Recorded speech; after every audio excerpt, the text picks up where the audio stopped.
Hey, so I'm gonna keep it 100 with you. I call myself a Moorish Shaman. You understand? And people say shaman, Islam, brother. You may be walking in the shirk, or you may be doing something satanic, or so on and so forth. But I laugh at that because, see, first of all, I'm not under the Arabized paradigm of Islam. You see, my expression of Islam is from the Moorish perspective. You know what I'm saying? My prophet is Noble Drew Ali. Of course, we derive our power and authority from the great Quran of Muhammad, which was his character, not the book itself. The book came later in other things. But I recognize and give honor to the Holy Quran of Mecca, the book, because I do use that. In the place of the Quran of Muhammad, that was Muhammad himself, we have this book. So I give honors to the book also. But I give honors to my Holy Quran Circle 7, because it is in that book that I learned the science of air, fire, water, and earth. You understand? I mean, I've dealt on the elements and things of that nature in many other schools of thought. But in this school of thought, as a Moorish scientist, I've taken it a step further.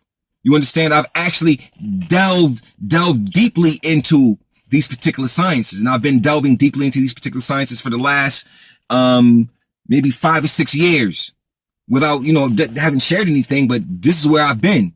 Specifically on the elements and things of that nature. So, my Holy Quran Circle 7 teaches about air, fire, water, and earth. It teaches about seraphim and cherubim. It teaches about Allah's one. It teaches about breath. It teaches about being able to utilize lightning and thunder and rain and the elements and things of that nature. It even teaches how to invoke, how to call on the spirit world and utilize it at your disposal.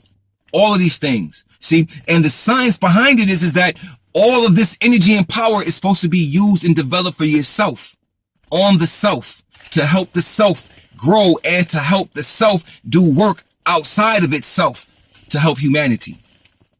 So when brothers and sisters, ask me certain questions and I start talking about being a shaman, and dealing with rituals and things of that nature, mantras and other things and words of power and breathing and visualizations and other things, it kind of bothers people.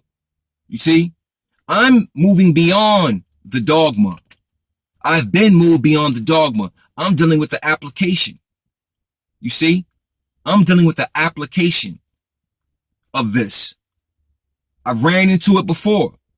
But I had a particular thought process about magic and what I thought it was because of what I was told in my youth, in my young years, about magic and astrology and all of these things being satanic and so on and so forth. But knowing deeply in my heart that something was wrong with those statements in those early days. And I kind of left those things alone.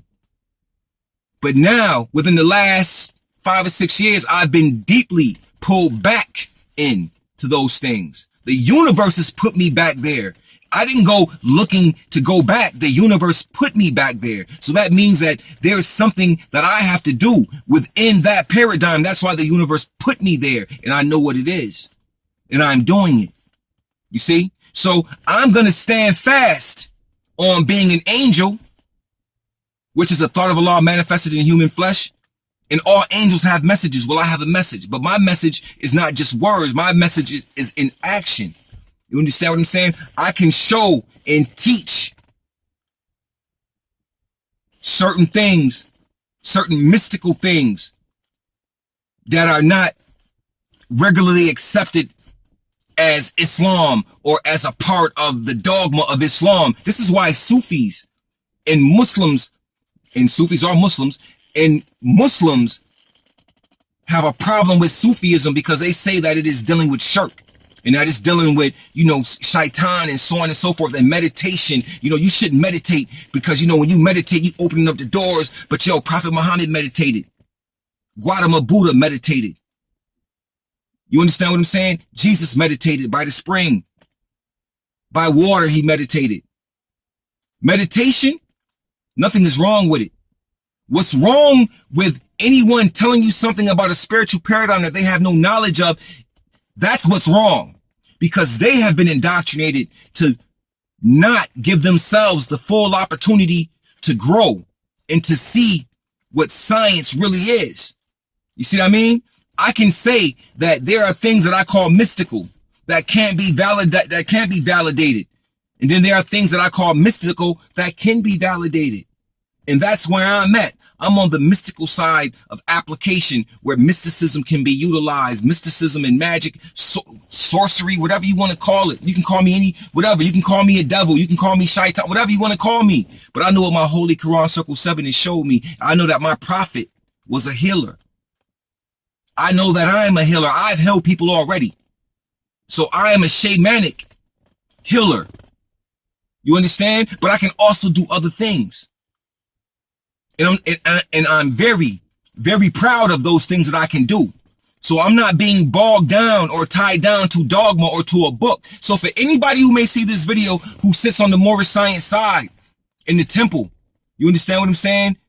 Before you make an assumption about what you're hearing, you need to come speak to me before you speak my name into existence, because now my name has weight on it. It has vibrations on it. And if you say it the wrong way, and you send it out the wrong way, hey, it's on you. Point of the matter is this: you shouldn't be gossiping anyway. So it wouldn't have to go there. You see what I'm saying? It doesn't have to occur.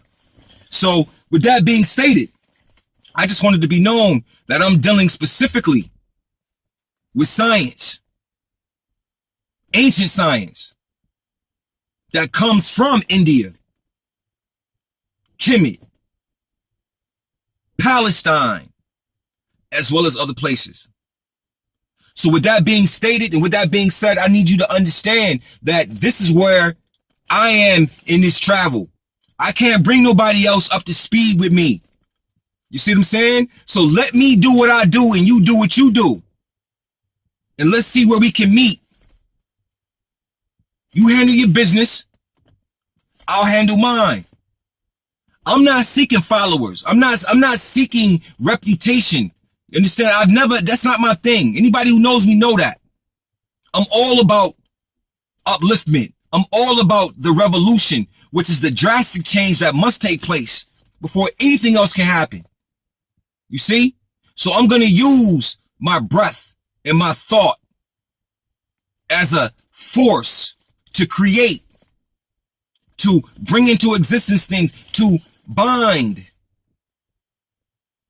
You understand? To banish, to repel, and to clear the way. That's what I'm going to do, and that's what I do.